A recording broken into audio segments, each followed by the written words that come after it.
Hello, hello, bienvenue dans le Bottlefield Show, édition 2023. Voilà. Épisode 82, quelque chose comme ça? Quelque chose comme ça, voilà. Donc moi, c'est Frédéric Roginska, c'est écrit à l'écran. Je suis distillateur consultant et éditeur de distillnews.fr et désormais aussi de barnews.fr. Voilà, donc vous avez 2 fois plus de raisons de vous abonner. Waouh, Voilà, let's génial. go. Et moi, c'est Ludovic Mornan, je suis exorciste de marque chez Studio Black Sounds et je viens de sortir au final une nouvelle méthodologie 100% offline qui s'appelle Hydre et qui vous permet de lancer vos nouvelles boissons sans risquer d'impacter votre marque mère, votre marque principale. Donc voilà, allez voir sur blacksoundsdesign.com, rubrique offre, tout sera indiqué. Parfait, parfait. Aujourd'hui, Et allez voir l'épisode architecture de marque. oui, Ça peut servir aussi. par ailleurs. Voilà, bah écoute, on va attaquer, hein. On est là Allez, pour ça. Les gens attaquons. regardent ou écoutent pour ça. Ouais, ou pas, on verra. Euh, et aujourd'hui, moi, je voulais te parler d'une petite innovation, à la fois whisky, RTD ou je sais pas. Enfin bref, on va en discuter. Et c'est The Glenlivet encore qui fait ça. Voilà. Donc ça s'appelle Twist and Mix et en gros, bah, c'est The Glenlivet, la marque de whisky écossais, de Scotch whisky, qui a donc dévoilé cet été donc un truc qui s'appelle Twist and Mix Cocktail et en fait c'est deux RTD tout simplement en bouteille, mais qui ont une particularité, c'est qu'en fait ils mettent en avant qu'il y a un espèce de procédé, un capuchon un peu breveté qui en fait permet de faire le mélange minute en fait.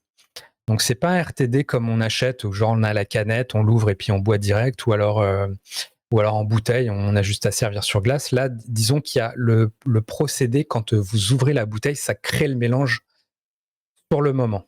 Donc voilà, c'est pas genre pré-batché, ça a reposé pendant des semaines ou des mois peut-être Ok. en amont.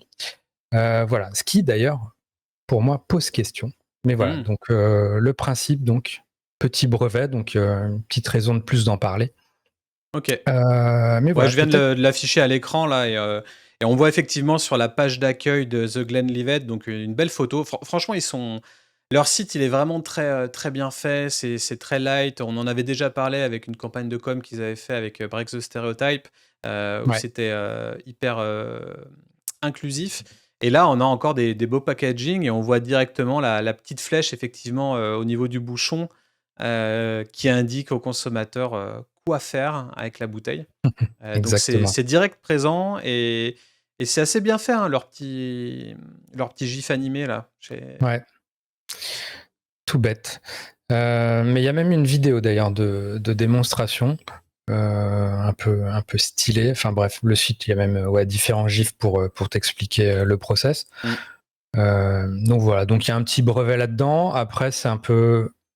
Moi, pour spoiler direct, je trouve que c'est gadget. Alors, Euh, est-ce qu'on peut peut-être ouais. redéfinir qu'est-ce que ça fait exactement? Donc là, on a une bouteille à la main, on tourne le bouchon.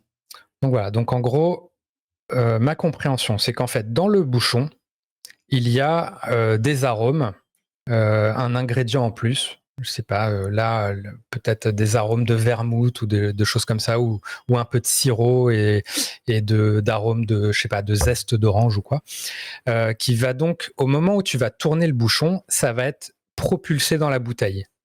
Ok. Donc, c'est-à-dire, j'imagine, c'est uniquement la première fois que tu ouvres la bouteille, ça libère le truc. Ouais. Et du coup, tout ça se mélange et ça crée instantanément le cocktail. Voilà. Versus, comme je le disais avant, généralement, tu achètes un RTD, en fait, le mélange, il a déjà été fait depuis des semaines, voire des mois. Tout a eu le temps de bien se combiner, de bien se marier. Et c'est là, pour moi, que y a un premier truc, qui me fait un peu bugger, c'est que ce côté instantané, qui est certes très joli sur le site, très joli d'un point de vue RP, le côté on a fait un truc breveté, mais d'un point de vue purement gustatif, j'émets un premier doute. Voilà. Ouais. Puisque quand ça va libérer les choses, finalement, tout ne va pas être mélangé de manière homogène, quoi. C'est pas possible. Ouais, Ou alors bah, après, il y a une il première faudrait secouer la injection bouteille, et tu vois. ensuite, la bouteille est retournée pour être versée. Donc, on va dire que ça peut potentiellement se suffire. Après, c'est pas un beau mix homogène qu'on aurait directement fait comme un RTD, ouais, c'est sûr. Mais ça pose des questions. Et effectivement, là, on voit la citation The epitome of elegance and convenience on a crisp afternoon. Donc, en gros, il donne un moment de consommation qui est l'après-midi et il te parle d'élégance et de praticité. Et Mmh. j'avoue que, est-ce qu'on n'en revient pas à qu'est-ce que veut le consommateur aujourd'hui en époque post-Covid? On a parlé de praticité chez les consommateurs depuis 2021-22, avec l'arrivée de la canette, avec les RTD, avec au final un cocktail prémix, quoi, un cocktail fait sans avoir besoin d'intervenir. Donc, pour moi, ça répond à une demande consommateur de quelqu'un qui veut de l'élégance sans se prendre la tête. Oui, mais pour moi, la limite, c'est que, tu peux ne pas te prendre la tête justement si c'est bien mélangé, bien incorporé, bien en amont, que c'est fait proprement. Là où, finalement, on est sur vraiment un petit côté gadget, je trouve, et Ouais. qui pour moi, rompt un peu avec, cette idée d'élégance parce que je j'ai pas le sentiment que ça fasse très premium, tu vois? Quand une marque comme Glenlivet qui pour moi a une image, premium, qui est une belle marque et tout, de single malt et tout. Le fait qu'il y ait ce mélange et que ce soit finalement une espèce de, comme si tu brisais une ampoule et que tu mettais un arôme dans ton whisky, quoi. Mmh. Versus, tu pourrais brander le truc, tu dis, ah, on a pris le meilleur whisky, on a pris le meilleur vermouth, le meilleur je sais pas quoi, et on a fait le meilleur des mélanges. Alors que là, le côté, ça injecte un arôme, je trouve que ça rompt avec ce truc.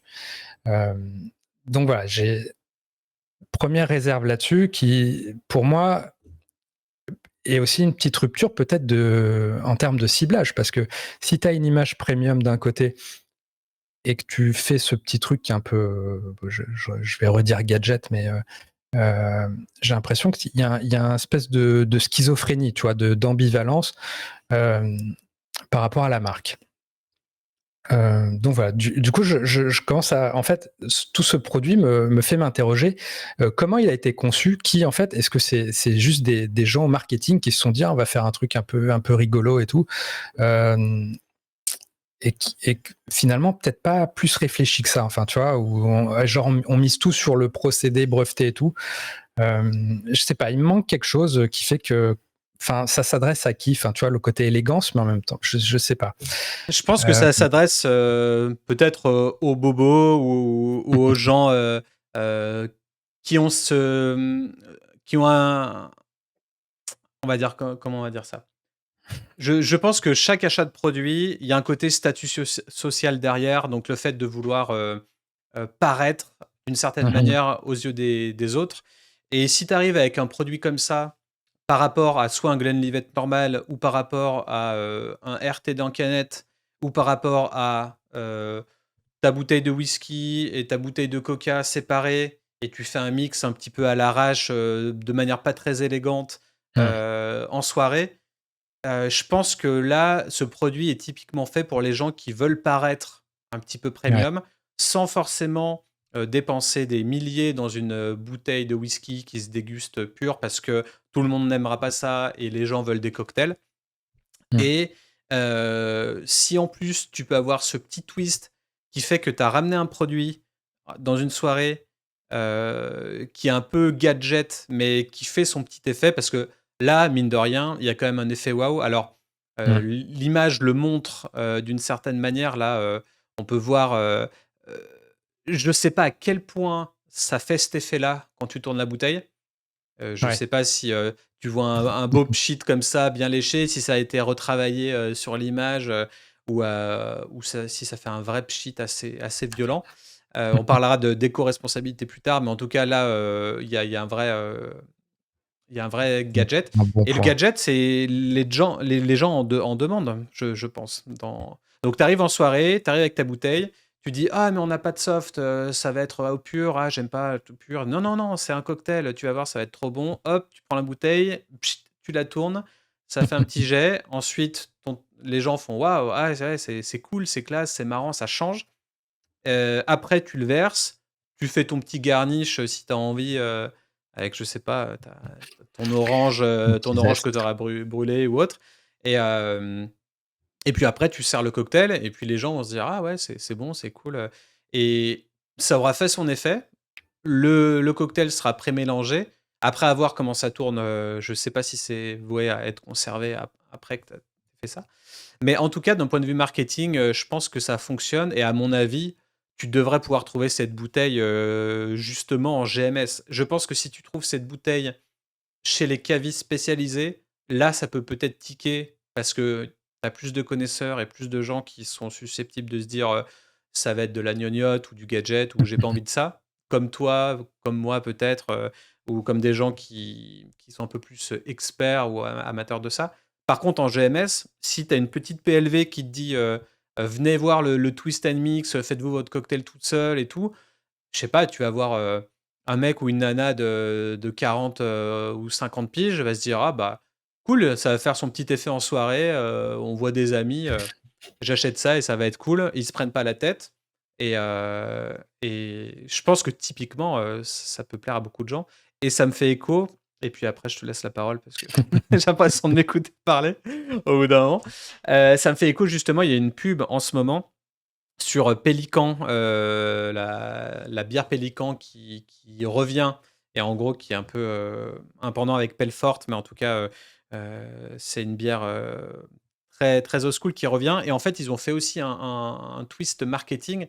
C'est qu'ils mettent, en gros sur le packaging et sur, la campagne de com, de retourner la bouteille de bière, pour que les levures agissent.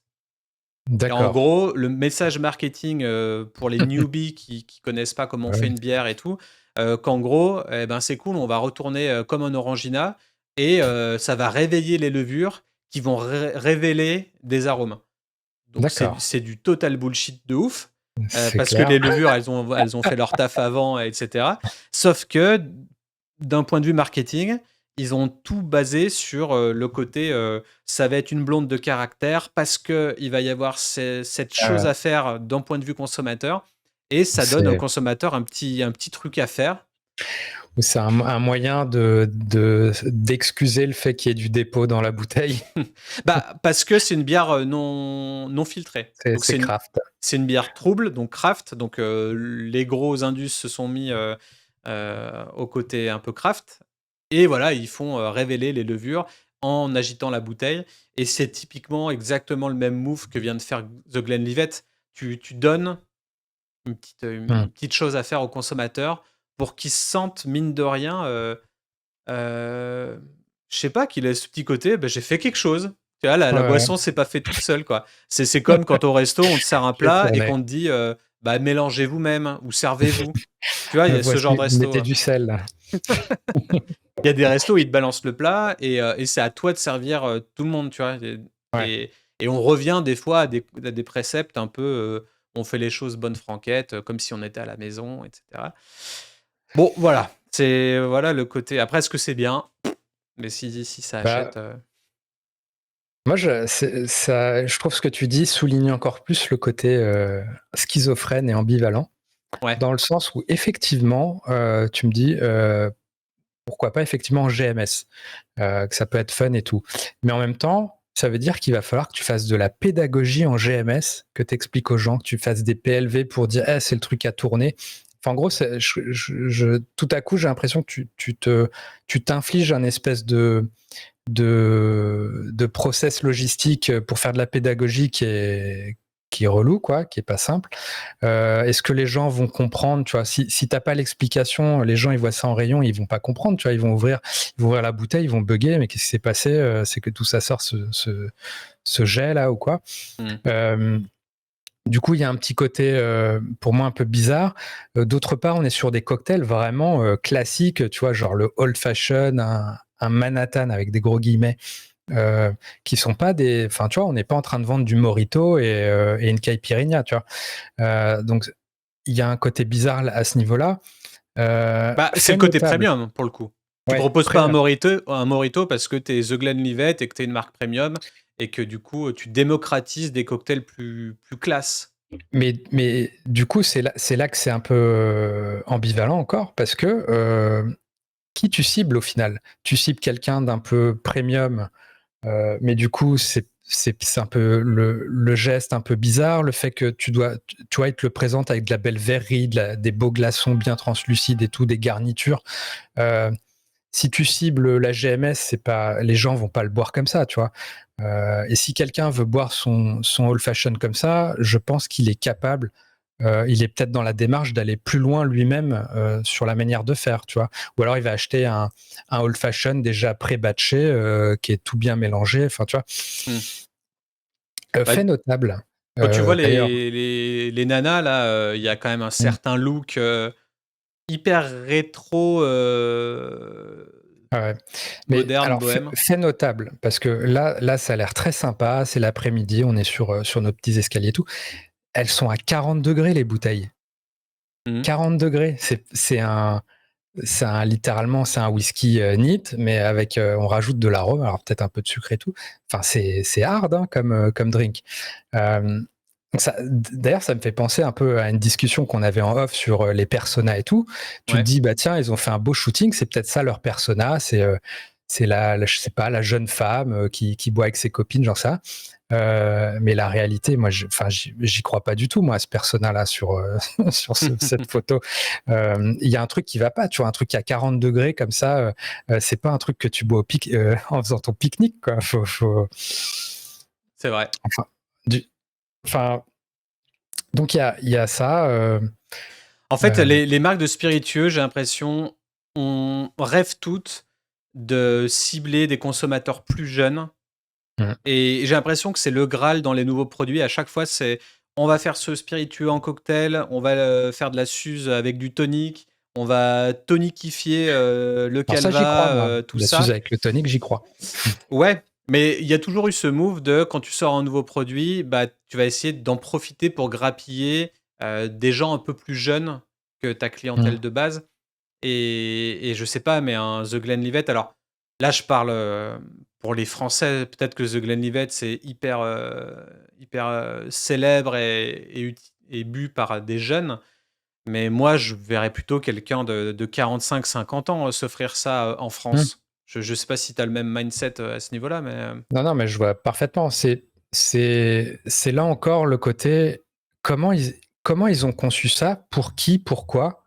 Parce que clairement, je vois le move pour cibler des gens plus jeunes qui boiraient pas The Glenlivet en temps normal, quoi, qui iraient pas choper une bouteille de whisky du Speyside pour la boire comme ça.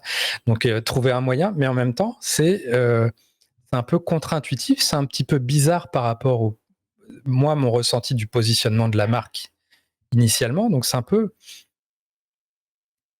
pour qui, pourquoi, tu ouais. vois. Bah, ce qui est intéressant justement quand tu dis pour qui, pourquoi, donc on en revient à ce délire de persona, on peut peut-être regarder et transcrire les quotes, donc les Mm. citations qui sont mises sur leur page de vente, citations qui dans tous les cas sont marketing, hein, pour le coup, je pense pas qu'ils Qui es-tu, sont... Barbie Brignoni? Ouais, voilà. Donc en gros, il y a une personne qui parle d'élégance et de convenience, donc élégance et praticité.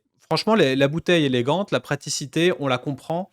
Donc t'as pas forcément besoin d'un autre soft ou d'une autre bouteille. Cette bouteille se suffit à elle-même pour avoir un cocktail déjà préfait. Donc ok, c'est pratique.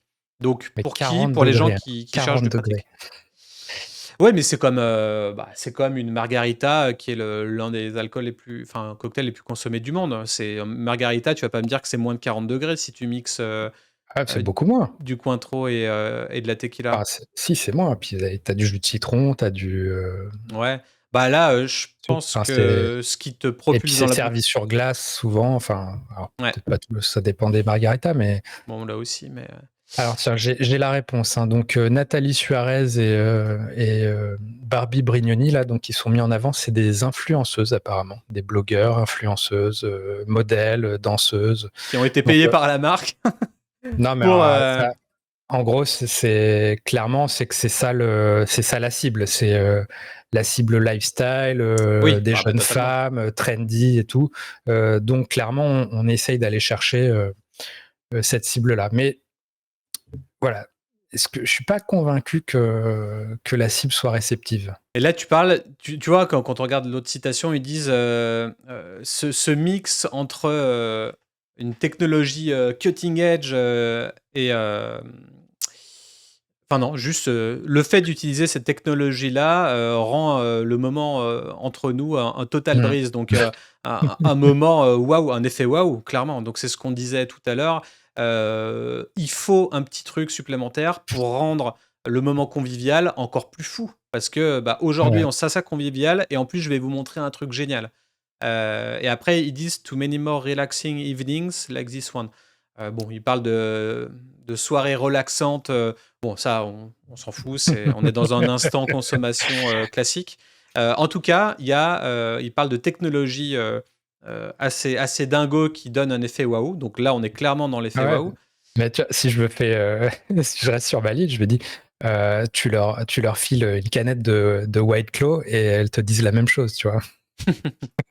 Ouais, mais bah, c'est pas cutting edge technologie. Oui, bon. Ça reste de la canette, quoi. Ah, mais bon, voilà, pour moi, Par contre, une bouteille de Pélican, elles vont la retourner devant leur caméra et puis ça va leur exploser à la gueule après. Mais et là, qu'est-ce qu'ils disent une petite astuce. These two cocktails are the perfect pair to enjoy alongside the charcuterie. Ah, ok, ouais, ils font un pairing charcute cocktail. Alors, qui es-tu, Peter Sum? C'est un award-winning fashion designer. Ok. Ouais, bah en plus, on est Il dans a le sa côté page fashion là. Wikipédia. Ouais, donc clairement. Mais voilà, pour moi, il y a un décalage. J'avoue que.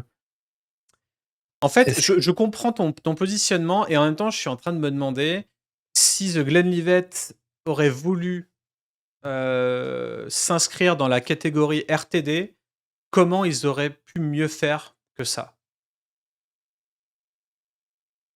Est-ce qu'au final, ils auraient fait une canette comme tout le monde? Est-ce qu'ils auraient fait un Tetra Pak comme a pu le faire Alors, Beatbox Beverage? moi, j'ai la réponse. Ne pas le faire. Non, non. The Glenlivet, c'est Pernod Ricard. Pernod Ricard a acquis Cocorico. Ils font des Rob Roy avec Cocorico. Ils font, je sais pas, des whisky sour au Glenlivet avec Cocorico. Et, ça serait, pour moi, ça matcherait beaucoup mieux là avec leur cible, avec. Mais donc dans une seule bouteille? Tu parles d'un parfum sur une bouteille et puis ils développent En sur gros, plusieurs bouteilles? mais d'ailleurs, c'est intéressant, ne serait-ce que le choix de sortir un RTD sous la marque Glenlivet, qui, rappelons-le, est un scotch qui a 200 ans d'histoire, ou je sais pas. Du coup, alors que tu as des groupes comme Beam Suntory, comme Bacardi, qui ont lancé des marques de RTD, des marques créées from scratch, mais qui mettent en avant des produits du portefeuille de Bacardi, des produits du portefeuille de Beam Suntory. Et voilà, par exemple, Bacardi, je sais pas, peut-être ils ont un daiquiri et puis le rhum qui est dedans, il y a écrit Bacardi. Ils ont un gin, je sais pas, un gin quelque chose, il y a écrit que c'est du Sip Smith ou tu vois. Enfin voilà. Et finalement, pourquoi, si Pernod Ricard a un asset comme Cocorico aujourd'hui, pourquoi pas simplement développer des RTD avec Cocorico, sous la marque Cocorico, en disant ah bah c'est un super whisky sour fait avec du Glenlivet. Parce que Ah, je voilà. pense que sinon Glenlivet deviendrait poussiéreux et qu'il faut toujours se réinventer, être tendance et que voilà. Je pense Mais que est-ce que le côté poussiéreux n'a pas un certain attrait aussi? Est-ce que ça peut ne pas être tendance? Enfin, tu vois, il y a des marques de whisky justement qui bâtissent sur leur histoire, le côté traditionnel et ça attire des gens. Enfin, après, j'ai peut-être pas la réalité des chiffres des ventes et tout de Glenlivet et tout, mais bon. Enfin bon, en gros, on voit qu'il y a des différents moyens de se positionner d'une marque à l'autre, d'un groupe à l'autre. Et est-ce que c'est une limited release là Ouais, c'est dans l'édition limitée, hein. Ça fait partie d'une édition limitée, le Twist Ouais. and Mix là. Si on prend la collection principale, on n'est pas dedans Ça, là. c'est les whisky. Ouais. Ouais. Donc ça reste quand même du limité. Et Bah après, si ça marche, ils le feront pas limité, tu vois. ouais, c'est sûr. Mais bon, du coup, il y a un twist and mix sur Old Fashion et Manhattan. Il y en a deux Voilà. différents. Et, Sachant que je voudrais rétablir quelque chose. Un Manhattan, si c'est fait avec du Scotch whisky, ça n'est pas un Manhattan, c'est un Rob Roy. Voilà. les geeks du cocktail comprendront ouais. la subtilité. Mais les gens donc, ciblés par ce nouveau produit s'en foutront totalement. probablement. Je serais même tenté de dire que les gens ciblés par ce produit ne savent pas ce que c'est qu'un Manhattan à la base. Donc voilà. Ouais, bah en tout cas, c'est intéressant. Et, tu vois, il y a un onglet personnalisation là sur leur site internet.